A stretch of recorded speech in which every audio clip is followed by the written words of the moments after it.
Welcome back to the Chat X podcast, guys. It's your host, Chat X, and we have our special guest, Ferris. And today's going to be a really interesting a really interesting episode for you guys.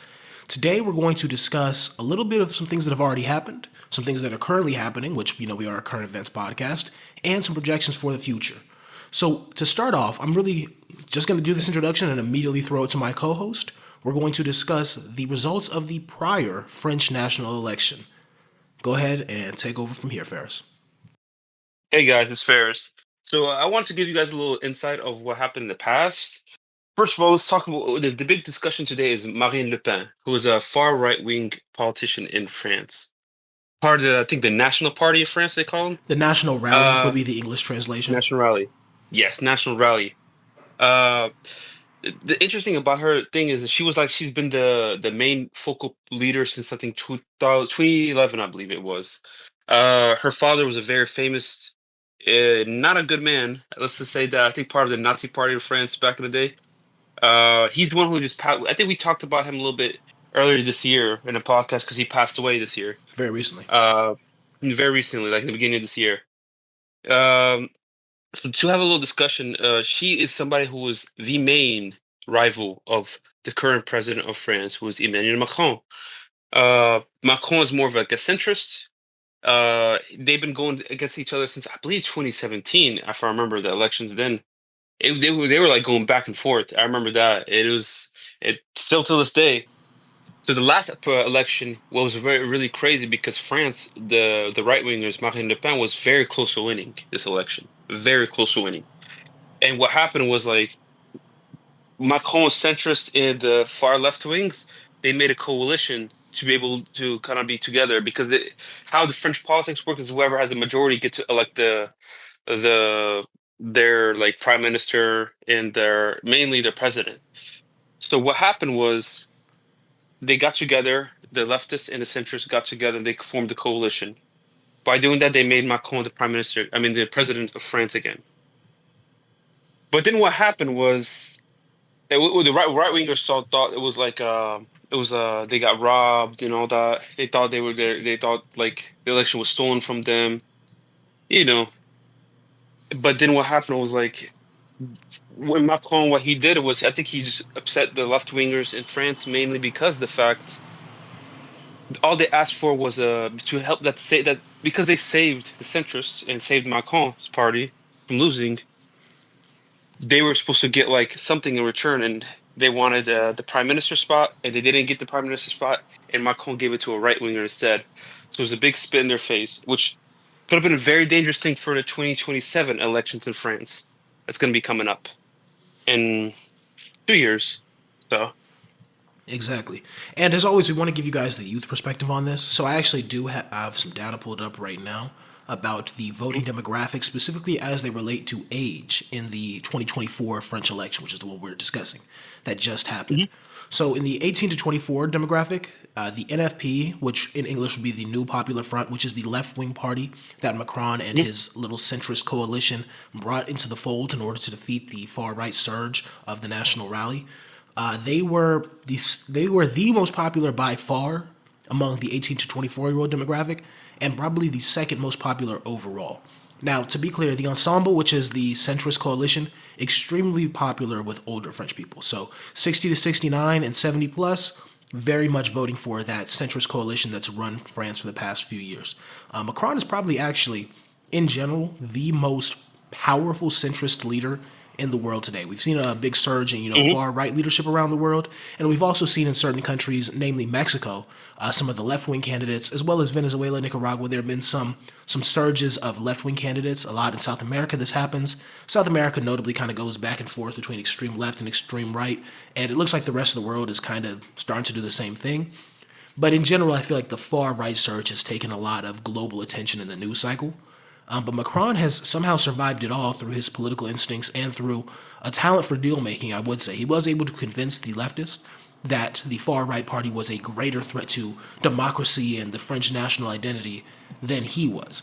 Even though, like Ferris said, once he took charge, he and his party, instead of putting a left-wing leader who was their coalition partner in place as sort of the second in command in charge of French politics, he did reach out to the people he had form this coalition to defeat in some sense. So he, in my opinion, he really did sacrifice his future electoral chances just to have power for the next 3 years. But I mean, it worked. At the end of the day, he's gotten what he wants. He has a real deal of control over French politics. Another thing I will point out about Macron, just personally, that I feel is interesting about him is he is very willing to challenge the electorate. So the people that are voting, a lot of politicians notorious for just saying whatever they have to get elected, to, not argue, to just lie and say, oh yes, to everybody. The right wingers, yeah, we're going to shut down immigration. The left wingers, we're going to let all the immigrants in. We're going to, we're going to devote money to pension funds. We're going to make retirement easier and do more welfare programs. Like they'll say whatever. Macron will tell you what he really wants to do, though. I have to respect him at least a little bit for that. You know what I mean? He will argue with the population that he's supposed to be appealing to. He will tell them, no, we're going to raise retirement age. No, we're going to increase taxes. We're going to spend more on defense, and we're going to do something different with immigration. When he's speaking to left-wing people. And when he's speaking to right-wing people, who still, honestly, even the right wing in France wants some of these things that are in common with the left wing. They just have different ideals, especially about who should be in charge of leadership. Marine Le Pen, like Ferris mentioned, is the daughter of a former far-right Nazi-affiliated politician in France, in French politics. So the left wing is very strongly against her. They think she inherited a lot of his ideals. To her credit, she has sort of put herself out there as a less extreme version of that candidacy. In fact, her most popular region, in terms of where she got the most support, were actually parts of what is the French equivalent of the Commonwealth, which means that other nations out there can vote for France. Not nations necessarily. I guess it would be nations, but there are French territories overseas in the Caribbean, in the Pacific. Like Martinique and all that, right? Exactly. She's very popular in Martinique. She's very popular in some of the African. Really? It's really strange to think about, but some of her highest popularity is in the predominant. I do have a fun fact, by the way. Go ahead. A fun fact I want to say. Okay, so my guests know I'm Moroccan American. In Morocco, there's a lot of French like expats, so they live in Morocco, right? And the ones that live in Morocco, they did a statistic the other day that like a majority of them were voting for Marine Le Pen. And I'm like, for me, it was funny because I'm like, they hate immigrants, but they are living in a country that's not even theirs, Especially when there's a people from that country that they're living in are actually the ones that are going to France, Yeah, It was immigrants funny against statistic. immigration. That's them. Yeah. But that is surprising. I did not know that, Chad. I'll be honest with you. It was it was shocking to me to find out as well. You know what I mean? You think the daughter of France's most famous Nazi and her strongest support is with the black and African delegations of the French voting base. But you know what that makes me think of though? Because I saw like a video, right, of when Macron went to one of the Commonwealth countries, and he basically went up towards them and said, like, listen, if we didn't control you guys, if we weren't the ones that are holding you guys, then you guys be more of a shithole country, basically. He basically told them that. I'm like, maybe they're just getting tired of like, maybe I think they're just tired of that. I think they're just tired of like how he's been running towards them, so they're just going more towards her because I feel like a change. It's kind of like how in the U.S. I feel in the U.S. Some people are so sick and tired of like the centrist way, or like how Biden was, and like how Democrat Party is more like a centrist party usually, and they're sick and tired of that. They're like, okay, we're just gonna like, we want to change. So when they're the one change that they get is a far right wing, Yeah, it could be. It could definitely be something like that. I mean, it's just interesting. There's a lot of theories you could put forth about why she's popular with these groups. Maybe there's some internal immigration issues. People migrating from a Dutch Caribbean island to the French Caribbean islands for a higher quality of life. You never know. You know what I mean? It could be that there's some salience to some of the issues she brings up for France as a nation that they feel also are the equivalents in their nation, and maybe it'll reach over. You never know. But one thing we do know is that they won't have to worry about voting for Marine Le Pen or the contradictions that exist within that in the next election, because the news of the day is Marine Le Pen has been convicted of corruption charges for using her term funds for personal expenses over the past, looks like over the past 2 decades, honestly. And as such, she has been declared by a judge in France to be ineligible to run in the 2027 elections, which is a big deal for France because Marine Le Pen was the front runner to win. Like I mentioned, she and her party were extremely successful in the past election. They were the second most popular party with the youth demographic, which a lot of these people who are voting for the centrist coalition of Macron, like I mentioned, 60 to 69 and 70 plus, they're not going to be voting in the next election because a lot of them are going to be dead. 3 years is a long time when you're over 70. You may be dead, you may be unable to take care of yourself. And the youth who are coming up or becoming more politically active because voting rates always increase as a generation ages. They have been Hmm. extremely big in support of, once again, we're seeing that global trend. The far left, New Popular Front, the NFP, and the National Rally. Those are the two most popular parties with youth. And with the middle age demographic, the National Rally is extremely popular. The 35 to 59 group, who will very likely be voting, if not as much, even more in the next election, they're the ones who would have carried Marine Le Pen to victory, if not for the Macron-led coalition that he found himself in alliance with the NFP. So, in the next election, Marine Le Pen was poised to dominate, and her party was going to put her in power. But now, if this holds, which to be clear, to give her credit, she has already said her and her team are going to appeal this decision. She will be unable to run in the next election, and it'll have to pass on to one of the other people who are in her party. Looks like there's a guy named Jordan Bardella, a younger guy. Be interesting to see him in charge of the party, see what that leads to. But in general, it's very shocking that the number one frontrunner for an election 2 years away in one of if not the most powerful nations in the European Union is going to be unable to take over. Your thoughts on that, Ferris? Yeah, it's the big question is what's going to happen? Who's going to be the next candidate to kind of take over to be president in France, especially at 2027? I think there's a name in the hat already. I feel like because I don't know if people remember, if people don't know much about. There's a young guy in the National Rally uh, Jordan party Bardella, that I believe, is the person you're talking about. yes, I may be pronouncing it yes, incorrectly for French speakers, but Jordan Bardella is sort of he's sort of the guy right now. yeah. I'm looking it up right now. Yes, I think this is the guy. Yes, this is him. Jordan Bardella. I'm just looking up. He's 29 years old. I gotta see what age you can be president in France. Age It's a good question. Well, can he was be born in '95, so he'll be 32. in France. Okay, let's see. I'm just looking it up right now. The president, four question answered. On this term, who can become president? I don't see like He says they 18 years said. Oh since wow, 1974. It's been 18 years of age.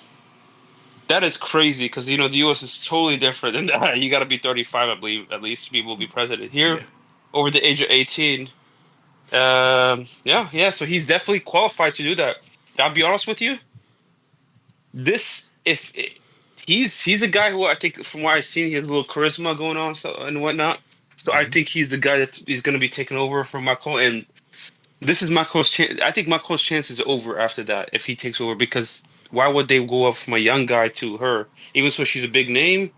He will be he's the face of the. This guy has a lot. He has a lot of name coming out right now. His name has a lot of buzz coming up. yeah. So from what I've heard, and it's going to be interesting to see what's going to happen especially in France when it comes to that. But I think he's going to be the one that takes over, and if he wins it, which is a good chance, they're going to win. There's a good chance all over Europe right now. There's a lot of things going on. There's far right wingers are going for elections, and they're being pretty successful. This past election with Germany was prime example. They were close. They didn't win, but they were very close. Inching The closer. AFD German AFD party, yes, they were super close. The only they but okay, so Olaf Scholz party, which is I guess like a more centrist slash right, not left wing, Are you talking about the Christian Democrats or the SDP? not the Democrats. The Christian Democrats won. Right. Those ones Okay. they won. But I'm talking about like the one with Olaf Scholz. Olaf Scholz is I think he's like a little more left winger, but he's more like centrist left wing. If I remember, The Social I forgot Democratic Party, SPD, yeah, Social Democrats. yes, SPD, yes. So they lost big time. They got destroyed at this past German election. But there was the top two candidates were either um, the AFD party and Olaf The Scholz, Greens, or was it not the yes, Greens? It was the the far Christian left. party, The the the Christian party. So The interesting thing about German politics is they have like what looks like 15 centrist parties and then one on the wing. You know what I mean? One Yeah. extreme. Let's see here. Yes, because they're trying to stay away from far right wings. That's why, because of what happened in the past. So they're very strict regarding to that. Uh, The but what left, happened? Die Link is the The group I was left. talking about. They got a really What's the president's name now? That's taken over. The prime minister. I forgot his name. the He has current glasses. I remember he's like a. his Let's current see. name Frank Walter Steinmeier. No, this is the wrong guy. You're talking about Let's the see. incoming chancellor, correct? Yeah, The incoming German. chancellor will be. So Schultz was right there, but that's not all. Schultz is the next one. He is still I think in charge right now. That's why Yeah, until it gets switched. But yeah, it is Friedrich Merz. Friedrich Merz. Friedrich Merz. Yep, Christian So Democratic leader. yeah, so Friedrich Merz, and already came out. He basically said like one of his very first things when after they won, he told him like, "Oh, I'm not going to like, uh, he's not gonna be in coalition with the far right AFD party. He's basically shunned them out already. So he's like, he's gonna be, he prefers working with the other side over them. So, He um, also he also eliminated the German debt ceiling. I noticed that was a big financial decision he made. Which, interestingly enough, usually when a country does that, when they eliminate or change their debt ceiling, their debt mhm, gets downgraded. There was no change to the German debt market though, so they're still viewed as a very secure place to store your money, place to invest. Even though mhm, he's now said that in order to rearm and prepare their military for the potential of an invasion from Russia or any other nation, or just being on their own if NATO dissolves, they're going yeah, to have to borrow more money. But people are still willing to lend Germany money because they view them as a very reliable country economically, which I tend to yeah, agree with. I think they're probably one of the yeah. more responsible, economically led countries in the world. I'd say one of the most powerful, in my opinion. I think Chad, you might agree with me, but they might be in my eyes, especially if they have a military, they might be the most powerful country in Europe when It's it a comes to that. it's a toss up. It's, France has had a lot of military experience, especially yeah. in the Sahel region of Africa. They've done a lot of Hmm. military expeditions. They've secured trade Hmm. routes. They've claimed several of the natural resources in that region for a future Hmm. in which international trade is no longer secured by the U.S. and their naval powers. France will still have access to oil. They'll still have access to water and land routes to get those things into Europe. And France has Hmm. invested more in nuclear energy than any other nation. Germany has basically outlawed nuclear energy in the country, which is why they're so reliant on Russian gas. So if Germany makes a few different decisions, definitely they could be. And I would say even without changing anything at all, they're poised to be the second great power, the second most powerful nation in Europe. But France has a head start because of one, their willingness to invest in nuclear power. In my opinion, I think nuclear power is probably the future of European energy once the oil trade from the Middle East. If the U.S. This is another prediction I'm making, but if the U.S. stops supporting international oil trade, if we stop securing the waterways in that region, and we continue to see attacks from nations such as Yemen, and even Iran could possibly get in on it. Some of the African nations, Somalia historically has been a big. They've used piracy economically to advantage their people due to the depressed economics of the Somalian nation. But if any of those nations continue to use military leverage in their waterways to try to protest Israel and other forms of Western intervention, we may see France just continue to be the dominant power in the region, especially once the oil and the gas stops going into Germany. The nuclear power advantage they have, and the fact that they still will have access to natural gas, oil, and the fact that they have a much higher birth rate than Germany. Germany has one of the lowest birth rates in the world. Their population Yeah. is aging rapidly, so I'm very bullish on France. I think France is poised to be the next great power. But like you said, nobody can ever underestimate Germany. They're very good economically, and they have a great history of when times are tough for them, pulling things out by any means necessary and Yeah. becoming a threat to the international order. So Yeah. it's In a short amount of time. That's the crazy part. Because like, absolutely. it, if people look at history, especially back in the day, right before World War II happened, the post World War One going to before World War II because of the Treaty of Versailles, Germany was going through a lot. Right, they're struggling, and because their economy was mainly their military, and because the European countries were like, no, you can't do the military anymore. It had to be like minimized. That affected them big time economically.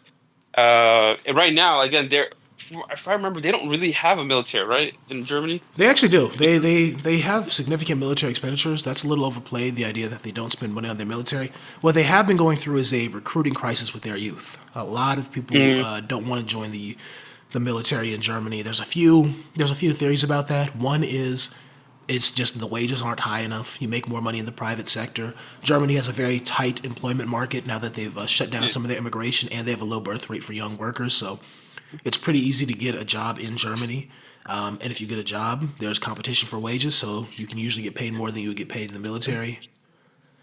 I had a Also, funny joke. go ahead.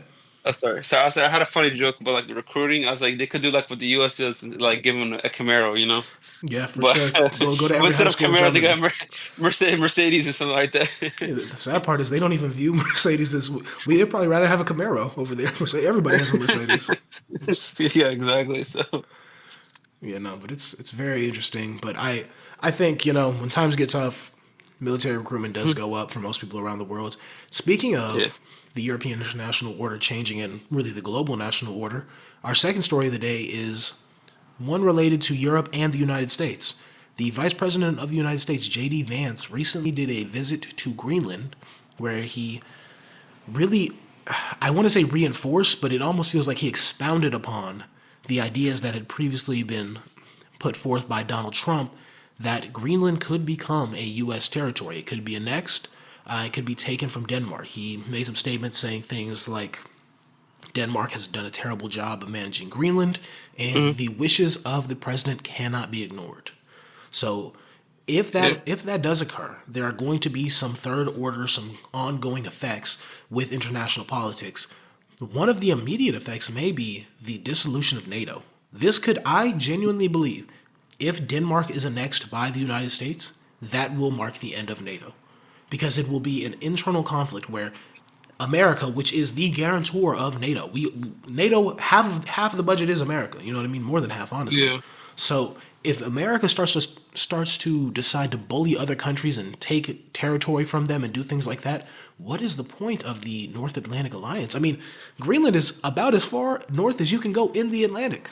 That is the whole name of the alliance is based around this concept, and it's looking like America may want to bully their way out of their obligations towards other nations militarily. So, Ferris, what are your thoughts on the situation? Um. Let's say if hypothetically it does get annexed and like there's a turn of conflict, I can definitely see. Okay, NATO's gonna be gone. I think NATO's gonna be gone before that. By the way, I do because I think it's. I predict NATO's gonna be done by the end of this year. Interesting. That's how I see it. Because I feel like Trump just wants to get out of NATO as soon as possible. But once they get out of NATO, I see the Europeans. They already talked about making like a super European army, basically. Uh, from what I've heard, what I can see is gonna go up. It is that's gonna go that way, so Europeans can find a way to protect themselves. Because there's gonna be a point you can't, especially with Donald Trump as president. I don't see them like I just don't see the U.S. and Europe being allies like that anymore. At least it's gonna be like very cold because they just don't like the U.S. Even in the leaked group The chat, leaked war group text chat. messages, yeah. Yeah, they're talking crap about Europe, they're like nothing. So I just see. I don't think they're gonna annex it because like okay, so their goal is this: they went to Greenland. Funny story actually. There's a story came out that said like they were asking Greenland people the Greenland people. I think that's how you say it, the people from Greenland. Greenlanders, yeah. Greenlanders, yeah, the Greenlanders, about like if anybody would like to host the Vice President JD Vance and his wife Usha Vance at their house. And every single one person they asked, they said no. So they have and they already did. If I'm right, they already did a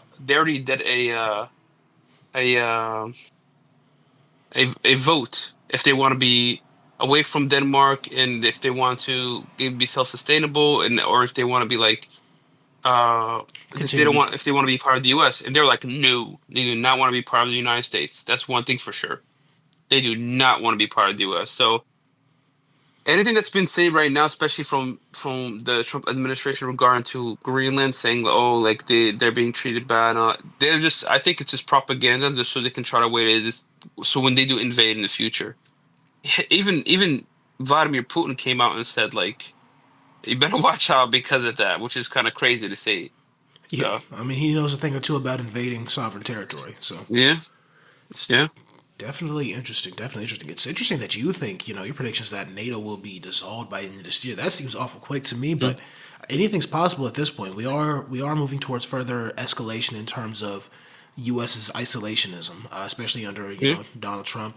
We're about to hit April. At the time of recording, just letting you guys know, it's not quite April. It's a day away, but and when April starts up, Donald Trump has said that he's going to reimpose the tariffs on Mexico and Canada.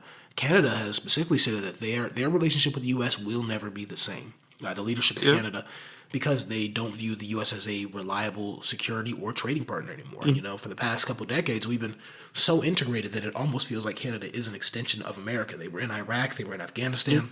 There's there's basically no border between us. I mean, there is, but the movement of people, supplies, all that occurs so seamlessly and so easily that mm, we are truly a North American confederation at this point. But it looks like things are going to be changing in terms of that very soon, very quickly, mm. especially with how much energy is imported from Canada, energy, lumber, the manufacturing that's done cross border for the auto industry. It's going to be a lot of big Yeah. changes occurring, and there's been even go ahead. There's one thing I wanted to say because we're talking about Canada. I want our listeners to be prepared about one very important event that's happening this month. There's elections, if I remember. Elections in Canada are, I believe, are in April. So that's when the left wing and right wing are going against each other. The new prime minister of Canada is going to be going against Pierre Poilievre. So just wanted to let the viewers know that. Sorry. A few months ago, we actually made our predictions on the upcoming Canadian election when we found out Macron was stepping. I'm not sorry, not Macron. We found out Trudeau was stepping down. My prediction was Polyev, the right wing candidate, was going to dominate because people were fed up and tired of the Liberal Party that had run things. Based on current polling, which let's be clear, ever since Trump and the other populist leaders around the world started popping up, polls have been extremely unreliable. But polling as of right now does show that the Liberals are probably going to win because they view Polyev as a puppet of Donald Trump, who is extremely unpopular, as we previously mentioned. So it's going to be interesting to see if instead of having forming sort of the global brotherhood of right wing leaders like we thought was going to happen, what happened with El Salvador, his coalition with Putin, with some of the Eastern European leaders, especially Poland, it looks like he may be irritating some of them so much that, or irritating the populations of their countries so much that we may see a sort of a left wing or a centrist surge. Hey, we may even see a Macron, another term in 2027, even though I think that's Hmm. extremely unlikely. Hmm. Yeah. Any final thoughts on this, especially about the Marine Le Pen situation and what we're waiting on results for that, Ferris? No, I just think like people better watch out in the next couple of years because yeah, Marine Le Pen's not gonna be in the picture, but the new guy will be, and that's the name I think you guys want to really pay attention the next 2 years because I think his name is just gonna get more famous, more popular, especially since he's young too. He's only 29 years old, Absolutely. so I'd vote for him. Why not? Hey, that's the podcast all about, right? I've told you guys, Promoting the youth. I have one voting strategy. Who's younger? Whoever the younger candidate is, I'm taking him. He got Chad's vote. You got mine. If Chad was French, he has Chad's vote. If So I just let you if know I that. moved to France tomorrow and got citizenship, I would vote for Bardella and he would deport me the next day. But hey, he would have gotten my vote. All right, well, that's it for today, guys. Please, as always, I just want to remind you guys, please like, subscribe, and comment. It does really help the podcast get new viewers. And the question of the day is, do you think Marine Le Pen will win her appeal, or will she be disqualified for 2027 and have Jordan Bardella as the new leader of the National Rally? A secondary question, if you guys want to answer this one as well, but that's not the question. That's the question of the day. This is just a secondary question that I'm wondering about myself. Do you think they'll fare better or worse under Bardella than they would have under Le Pen? All right, and we're going to sign off for the day. Have a wonderful day. Say bye to the people, Ferris. Bye, guys.